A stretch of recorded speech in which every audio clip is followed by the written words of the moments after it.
Hey there, welcome. It's Emily Listman with the Emily Listman Real Estate Group, powered by Remax Gold, and I am coming to you from the beautiful Sacramento, California area. And today I'm going to share with you my January 2021 market update. This is based on Sacramento County data from the previous month, which is December of 2020. And so we're really going to get a good look at how we ended the year with COVID and everything else happening. It's certainly been a surprise to all of us to see what these real estate numbers have done.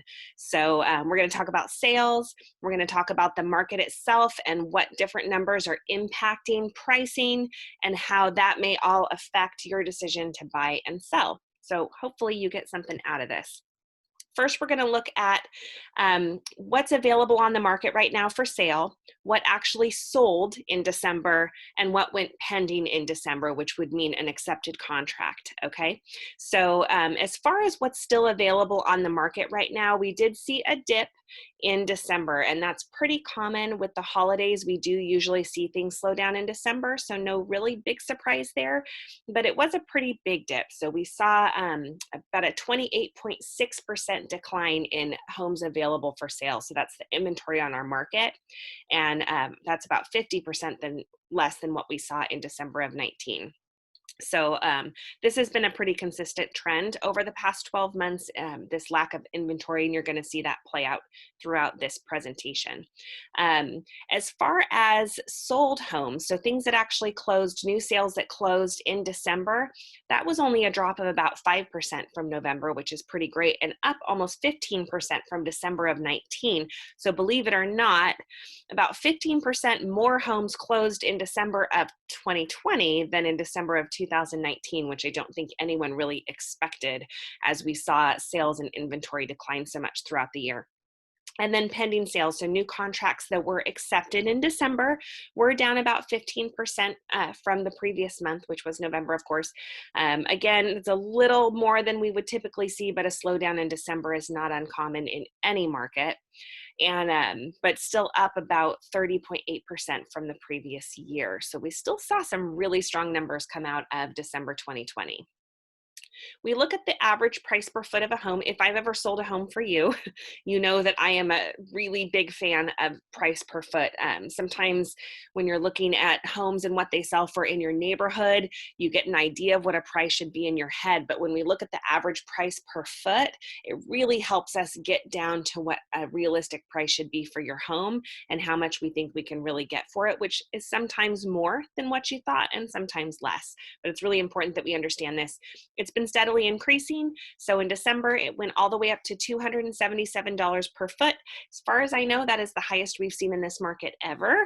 I'd have to look back at 2006 to make sure, but 277 is really up there. It's about a little less than a 2% jump from the month before, but a 14.5% jump from the previous year. And you're going to see this trend in what I call appreciation. If you purchased a home a year ago, you could expect somewhere between a 14 and 16% appreciation now based on the numbers that we're seeing in these graphs, okay?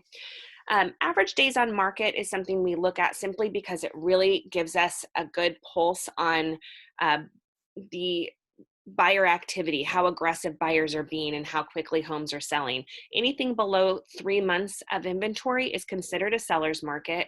Right now we're looking, average days on market, anything below 60 days or so, again, a seller's market. We're looking at 16 days, which is a little alarming. But this really explains why pricing is continuing to be pushed up. And that's because buyers are very aggressive right now. They're making offers sight unseen. They're making offers on homes the first day they hit the market. And we're receiving multiple offers on most properties. The home I just sold last month, we had 3 offers in like 24 hours and would have had more if the seller wasn't motivated to just take the best offer and get going.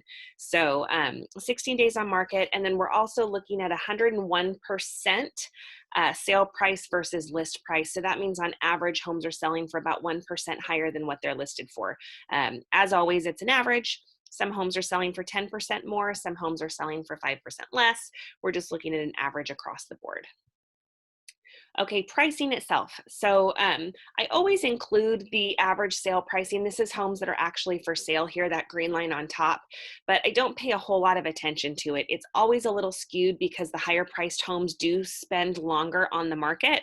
So they're contributing to this average for a much longer period of time than the lower priced homes are. So it is a little skewed, but you can see it has a similar shape, at least, to what we're looking at with your average pricing, which is the red line, and your median pricing, which is the blue bars.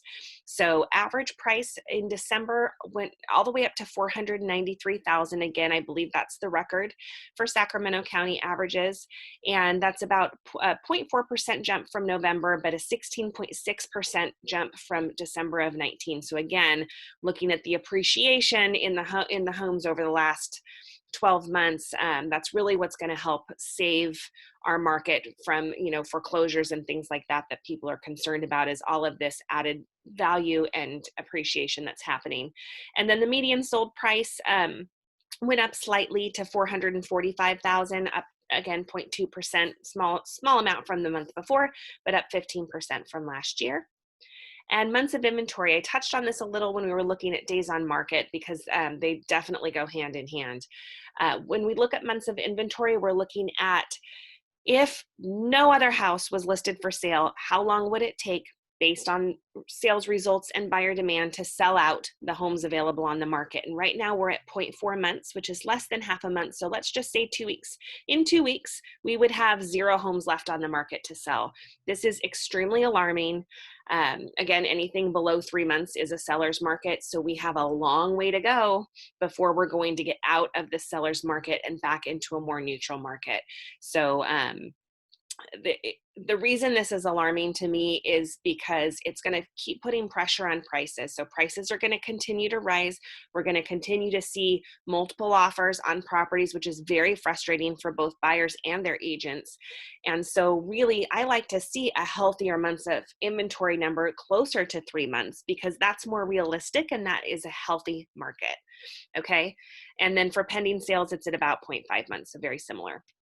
Absorption rate. So this is the inverse of months of inventory.